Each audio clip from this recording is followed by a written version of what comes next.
Các bạn biết bất kỳ ngôn ngữ nào khi đã tiếp xúc với ngôn ngữ mới và họ thấy ngôn ngữ mới này có những từ hữu ích mà ngôn ngữ của họ không có, thì họ sẽ nhập nó luôn. Việc này rất tốt, nó làm cho các ngôn ngữ phong phú thêm. Tuy nhiên, có khi người ta nhập một từ vào ngôn ngữ của họ và họ làm nghĩa hoặc cách sử dụng của từ nhập đấy thay đổi. Thế rồi, khi gặp từ ấy ở ngôn ngữ gốc thì họ sẽ hiểu từ ấy nhầm. Ví dụ như bánh mì của tiếng Việt, từ ấy cũng được nhập vào tiếng Anh rồi. Ít nhất là tiếng Anh Mỹ ở bờ Tây. Ở Việt Nam, bánh mì chỉ là bánh mì. Nhưng ở Mỹ, banh mì chính là loại bánh sandwich đặc trưng của Việt Nam.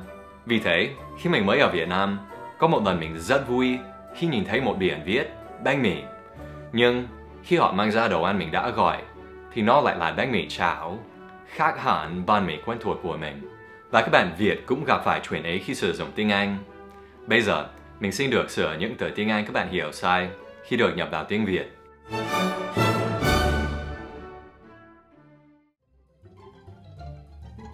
Hình như là trong tiếng Việt, đi picnic là đi dã ngoại, đi chơi ở ngoài thiên nhiên. Nhưng trong tiếng Anh, picnic rất khác. Có vài lần, một bạn Việt nói với mình, "Last weekend I go for a picnic." Và khi mình hỏi, "Oh, where did you go?" thì họ nói là họ đã đi một nơi rất xa, ví dụ như to Ba Vì. Và mình chỉ muốn hỏi, "You went all the way to Ba Vì for a picnic?" Lý do vì sao mình nhầm lẫn là trong tiếng Anh, a picnic chỉ là một bữa ăn ở ngoài trời, một chuyện khá ngắn và đơn giản. Khi người Tây go for a picnic thì họ thường đi công viên thôi, không đi đâu xa cả. Ví dụ, các công viên ở nước mình đều có bàn ăn như thế này, và loại bàn này gọi là picnic table. Vậy là nếu bạn đi chơi xa và khám phá nhiều, không chỉ đi ăn và về luôn, thì đó là a trip hoặc a day trip, không phải a picnic. Có thể không có một từ tiếng Anh nào mà người Việt sử dụng nhiều hơn stress này. Lúc nào mình cũng nghe các bạn và các đồng nghiệp nói là cô ấy bị stress, hoặc là mùa thi nên các sinh viên đang gặp nhiều stress. Nhưng vì sự ảnh hưởng của ngữ pháp tiếng Việt nên các bạn rất khó sử dụng từ ấy đúng. Mình nghe nhiều bạn nói, "Oh, are you stressed with your girlfriend?" Hoặc là "Oh, do you get stressed with your girlfriend?" Không, để mình giải thích. Stress là danh từ, có nghĩa là sự căng thẳng. Ví dụ, "My job has a lot of stress." Chúng ta không thể get stress trong tiếng Anh như chúng ta có thể bị stress trong tiếng Việt. Khi nói đến cảm giác căng thẳng của con người thì các bạn phải dùng dạng tính từ của stress. Nhưng stress lại có hai dạng tính từ nên các bạn phải chọn cẩn thận. Dạng tính từ thứ nhất là stressful, có nghĩa là gây sự căng thẳng. Ví dụ, "My job is really stressful." Câu này là câu "My job has a lot of stress", có nghĩa giống nhau, chỉ là ngữ pháp khác nhau. Và để nói đến cảm giác của con người thì phải dùng stressed, nghĩa là bị căng thẳng. "I often feel really stressed at work." Và mặc dù các bạn không thể nói get stressed, nhưng lại có thể nói get stressed, có nghĩa là trở nên căng thẳng. Ví dụ, "I often get really stressed at work." Phức tạp đúng không? Well, try not to get too stressed about it. Mình hay gặp lỗi này khi đi làm. Một trợ giảng hoặc một nhân viên bước vào phòng họp của mình và hỏi, "Dan, do you need the cassette in your class today?"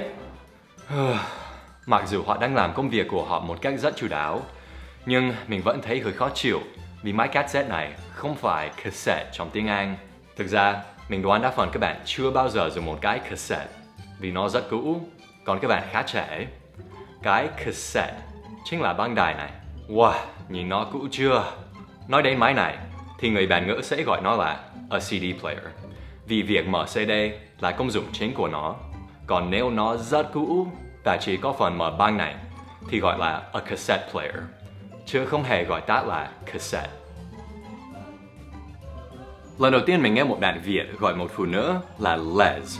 Mình tưởng bạn ấy chỉ không biết từ đầy đủ trong tiếng Anh. Nhưng sau đó, mình dần dần biết là gần như tất cả mọi người Việt đều dùng từ late khi nói đến phụ nữ đồng tính. Hãy chú ý, khi nói tiếng Anh, các bạn không nên sử dụng từ les này lần nào hết. Thứ nhất là vì người bản ngữ không nói như thế. Và thứ hai là vì... sao nhỉ? Với mình, khi các bạn nói They're les chẳng hạn, thì nghe có vẻ hơi xúc phạm, như các bạn đang coi thường hoặc cười chê phụ nữ đồng tính. Mặc dù mình biết các bạn không có ý như thế. Nếu không muốn bị coi là kém ý thức thì đừng nói she's les, mà thay vào đó thì hãy nói she's a lesbian hoặc là she's gay. Ok, ở từ này có hai vấn đề. Thứ nhất là nó không được phát âm là vlog đâu, mà là vlog. Và những người làm vlog được gọi là vloggers.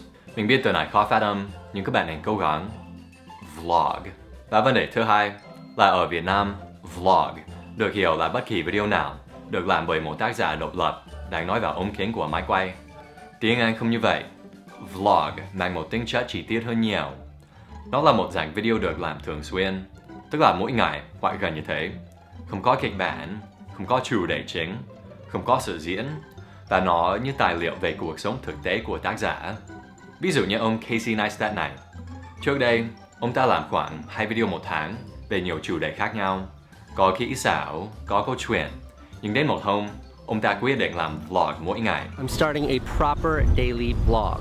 Và các vlog hiện tại của ông ta có một tính chất rất khác các video cũ. Mình thấy Việt Nam không có một vlogger thực sự nào cả. JV gọi các video của cậu ta là vlog, nhưng chúng không phải vlog theo nghĩa tiếng Anh. Các video của Huy My, Anh Ngụy và Lâm Việt Anh cũng thế. Cũng có một số người gọi các video của mình là vlog và gọi mình là vlogger. Không phải. Thực ra mình không thích dạng vlog đâu. Loại video ấy hầu như không có nội dung gì cả, không có ý nghĩa gì cả, mà chỉ là vài hình ảnh hơi đẹp và vài lời nói sáo rỗng. Cho nên các bạn hãy đừng coi các video của mình là vlog. They're not vlogs, they're just videos. And this video is over. This shit really is stressful.